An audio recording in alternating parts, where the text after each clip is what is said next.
ఈ ART guide lines ప్రకారం మనకి ఉమెన్ 50 ఇయర్స్లో ఉన్నప్పుడు కూడా, అంటే అప్ టు 50 ఇయర్స్ వరకు కూడా తను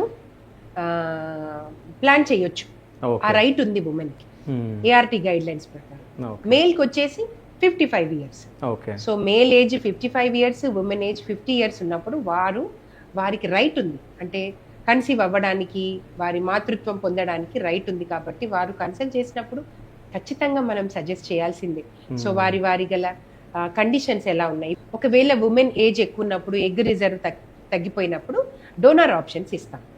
సో ఏజ్ పెద్దదైనా డోనార్ దగ్గర నుంచి ఎగ్ తీసుకొని, మన హస్బెండ్ సెమెన్ తీసుకొని, ఎంబ్రియో తయారు చేసుకొని తన గర్భాశయంలో మళ్ళీ ట్రాన్స్ఫర్ చేయొచ్చు. అంటే ఏజ్ పెద్దదైనా తను గర్భిణీ అయ్యే అవకాశాలు ఈ ఐవీఎఫ్ విధానం ద్వారా ఉన్నాయి. ఓకే. సో అంటే ఇప్పుడు 47 అంటే ఉమెన్కి ప్రెగ్నెన్సీ కన్ఫర్మ్ అయింది కదా మ్యామ్.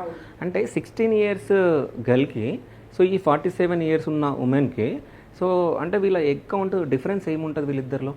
16 ఇయర్ యంగ్ గర్ల్కి మంచి ఎగ్ రిజర్వ్ ఉంటుంది. ఓకే. ఏఎంహెచ్ అరౌండ్ ఒక 6 వరకు ఉంటుంది. ఎగ్ కౌంట్ వచ్చేసి 10 to 15 అలా ఉంటుంది. ఓకే. అదే లేట్ 40 ఇయర్స్ ప్లస్ లో ఎగ్ కౌంట్ ఎక్కడ ఉంటుందండి? రిజర్వ్ అంతా అయిపోతుంది. ఏఎంహెచ్ వాల్యూ తీసుకున్న పాయింట్లలో ఉంటుంది. ఈవెన్ ఎగ్ కౌంట్ వచ్చేసి ఐదర్ సైడ్ 1 or 2 అట్లా కనిపిస్తాయి. ఆ ఎగ్ కూడా, అంటే తగ్గిపోయిన ఎగ్ కౌంట్ కూడా లో క్వాలిటీగా ఉంటుంది. సో అవి మనకి ఫర్టిలైజేషన్ కి కానీ, ప్రెగ్నెన్సీ రావడానికి కానీ ఉపయోగపడవు. అందుకని 40+, 42 క్రాస్ ఏంటంటే దాదాపు డోనర్ కి అడ్వైస్ చేస్తాం. సో 38 వరకు కూడా వారి ఓన్ ఎగ్స్ కి ట్రై చేస్తాం. ఒకవేళ ఉమెన్ 38 ఇయర్స్ ఉన్నప్పుడు వారికి ఎగ్ రిజర్వ్ తగ్గిన వారి ఓన్ ఎగ్స్ ట్రై చేస్తాం.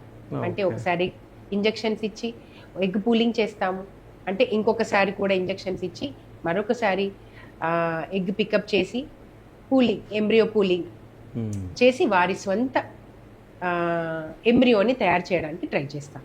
ఒకవేళ పాసిబుల్ అవ్వదు అన్నప్పుడు మాత్రమే